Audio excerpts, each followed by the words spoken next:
دلیل کے طور پر کافر کا فعل پیش کیا جاتا ہے۔ ابو لہب نے لونڈی آزاد کی تھی، اس نے نبی کی پیدائش کی خوشی نہیں منائی۔ ایک تو ہے کافر، ہمارے لیے کافر کا طریقہ اسوہ نہیں۔ اس نے بھی خوشی کی بتیجے کی جس کا باپ پیدائش سے پہلے فوت ہو چکا۔ اگر ابو لہب کی سنت سمجھ کے کرتے ہو وہ کافر بھی، اس کا بھی یہ انداز نہیں تھا۔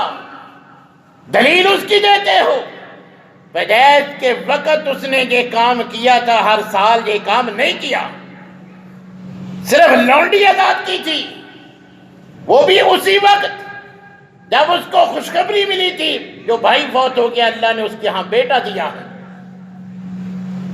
ہر سال لونڈی آزاد نہیں کی، یہ بازار نہیں سجائے، یہ سارا معاملہ نہیں کیا۔ سنت پیغمبر کی ہے، کافر کا طریقہ ہمارے لیے دلیل نہیں۔